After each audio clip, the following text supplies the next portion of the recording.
Hey everybody, welcome back to my channel. Welcome if you're new here. Today we're going to talk about how you can make prints of your artwork in 3 easy steps. If you've considered making prints of your artwork, that is a great idea. By making prints, you're able to sell them cheaper than you would original artworks, and it allows you to reach a greater variety of customers out there. There's a lot of different types of prints you can make. I'm not really going to get into that too much here, but you can make prints on photo paper, on fine art paper, on canvas, on different products, on, well, canvas stretched and rolled canvas. So that'll be for another time, but you can consider that on your own. Today I just want to talk about the process that you go through to be able to make any type of print. So the 3 different steps that we're going to go through today are: you need to scan or photograph your artwork. Basically, you need to have a digital file of your artwork. Second step is you need to edit and crop that digital file. And then the third step is you either need to print it yourself or send it to a company to make prints for you. So those are the 3 basic steps. We're going to go through each of them individually here. And if you have any comments or questions at the end, please let me know. All right, so that first one here, we need to scan or photograph our artwork. So this is how you obtain a digital file. By scanning your artwork, scanning allows you to get a very high quality digital file of your work. Scanners can be a little bit expensive, but if you have one, you could try to use that and see how it goes. A lot of time with the scanners, though, they can only go up to a certain size. They're not very big.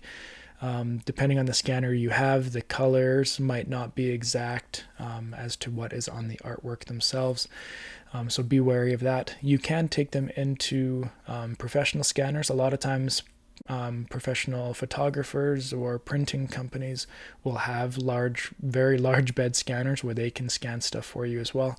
Sometimes that gets a little bit pricey though, so do some research for your local area and see what is available to you. But another great option is to just photograph your artwork. And so by photographing your artwork, you're able to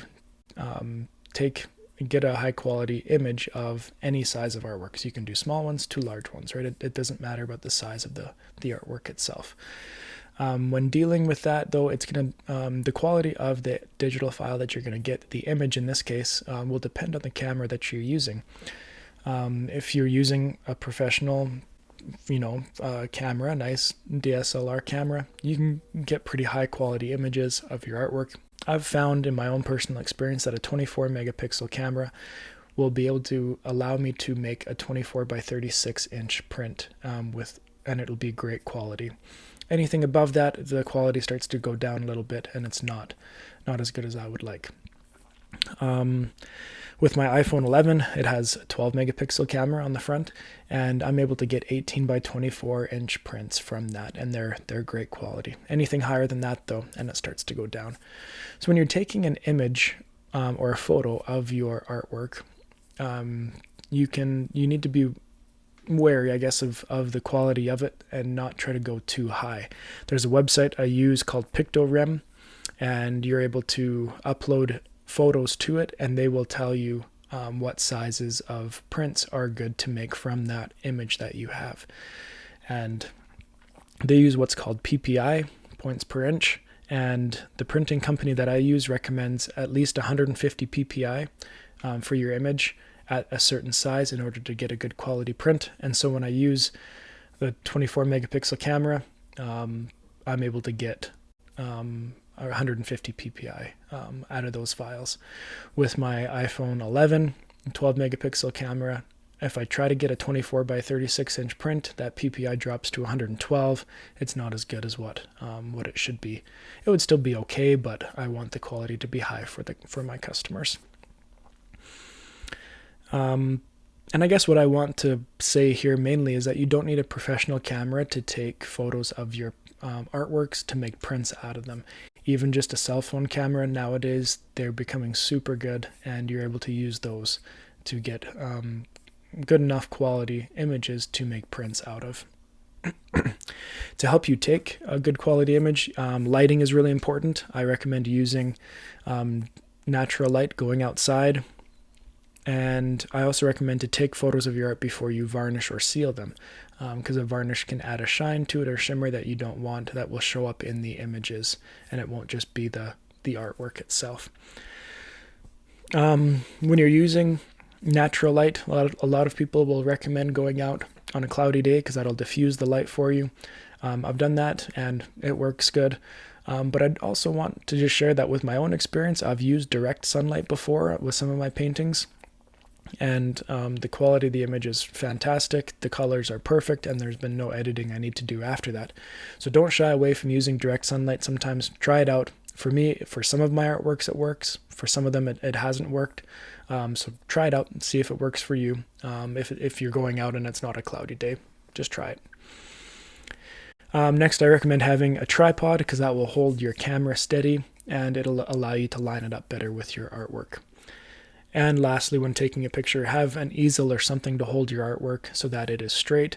I always try to make sure that my artwork is perpendicular to the ground and parallel to my camera, because if you have it slightly turned one way or the other, then when you take that photo, if it's not lined up properly, it's almost going to be a small trapezoid shape instead. So when you go to crop it, you're going to realize, oh, you have to cut off quite a bit of one of the sides instead of if it was just perfectly lined up. So try to get it so it is nice and perpendicular to the ground and parallel with your camera. All right, the second step here is simply to edit and crop that digital file, whether that be a scan or the image. You might need to edit it slightly, and when I'm saying editing, you might need to just brighten it up slightly. Maybe the colors are just slightly too warm or cool, and you need to adjust that a little bit. Hopefully, if you're using good light or a scanner, there won't be much adjusting at all, and it'll be pretty good for you. But the second most important thing is cropping. When you're cropping those files, obviously, you don't want anything from the background to show up. You want to make it so it's just the artwork. And then depending on what size of prints you're planning to make, it's best to custom crop so that it is proportional to those sides. And so like for some of my artworks, if I'm making like a 24 by 36 inch print, I will go into the cropping tool, custom put 24 by 36 so it gives me that ratio, and then crop it to that size, because then I know once I send it to the printer, then it will print perfectly onto that surface. It won't be too small or it won't be too large, and some of it will be cut off when it's actually being printed. So make sure you're cropping to the size that you need. And the third and the last step is to either print the copies yourself, print the prints yourself, or to send it to a company to print for you. So if you're printing artwork yourself, you're going to need to have a printer, obviously. And some things to consider if you're thinking about investing in a high quality printer that you can make art prints out of. Think about how much money you're willing to spend. Think about what size of art prints do you want to make, because a lot of printers can only go up to certain sizes, and even some that are quite expensive can't go really that large. So consider that. Think about how much the paper is going to cost to make the prints on. How many prints can you make per ink refill, and what kind of prints do you want to make?